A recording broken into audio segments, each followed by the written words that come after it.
ಮೈದೆರೆದರೆ ಗೊರಚೆ ಚಿಪ್ಪುಗಳ ಕಾಣಬಹುದು. ವಾರಿಧಿ ಮೈದೆರೆದರೆ ಮುತ್ತು ರತ್ನಗಳ ಕಾಣಬಹುದು. ಕೂಡಲ ಸಂಗನ ಶರಣರು ಮನದೆರೆದು ಮಾತನಾಡಿದರೆ ಲಿಂಗವೇ ಕಾಣಬಹುದು. ಪ್ರಾತಸ್ಮರಣೀಯರಾದ ಪೂಜ್ಯ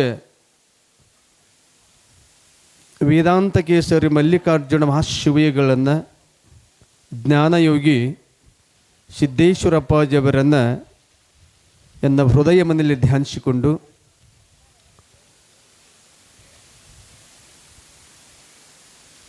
ರಾಷ್ಟ್ರದ ಸಂತ ಮುನಿಗಳನ್ನು, ಎಲ್ಲ ಮಹಾತ್ಮರನ್ನು ಸ್ಮರಣೆ ಮಾಡಿಕೊಂಡು ಇವತ್ತು ಈ ಗುರುದೇವಾಶ್ರಮದಲ್ಲಿ ವಾರ್ಷಿಕೋತ್ಸವ ಇದು ಇಂದು 2ನೆಯ ದಿನ.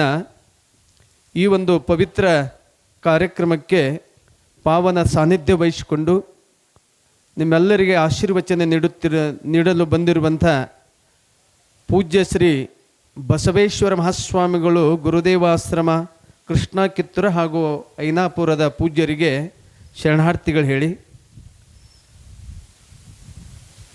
ಪೂಜ್ಯ ಆತ್ಮೀಯ ಗುರುಬಂಧುಗಳಾಗಿರುವಂಥ ಶಿವಾನಂದ ಋಷಿ ಆಶ್ರಮದ ಪೂಜ್ಯ ಷಡಕ್ಷರಿ ಮಹಾಸ್ವಾಮಿಗಳ ಸನ್ನಿಧಾನದಲ್ಲಿ ಶರಣಾರ್ಥಿ ಸಲ್ಲಿಸಿ,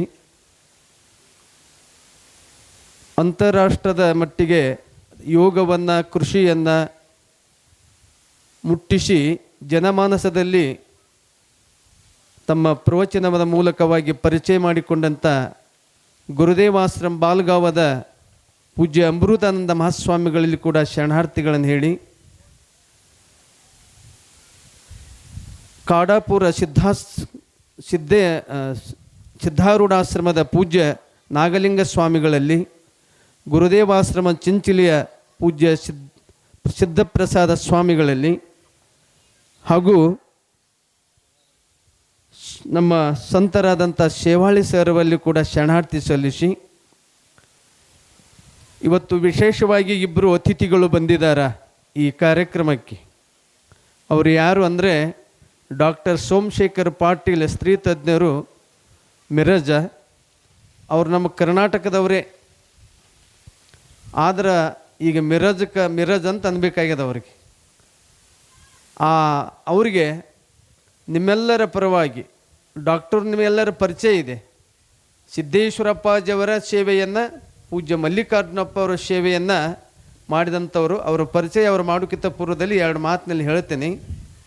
ಅದರ ಜೊತೆಗೆ ಶ್ರೇಷ್ಠ ನೇತ್ರ ತಜ್ಞರಾದಂಥ ಕುಣಾಲ್ ಪಾಟೀಲ್ ಅವರು ಸಿದ್ದೇಶ್ವರಪ್ಪಾಜಿಯವರ ಕಣ್ಣನ್ನು ಆಪರೇಷನ್ ಮಾಡಿದಂಥವ್ರು ಸಣ್ಣ ವಯಸ್ಸಿನಲ್ಲಿ. ಅವರು ಕೂಡ ಇವತ್ತು ಬಂದಿದ್ದಾರೆ.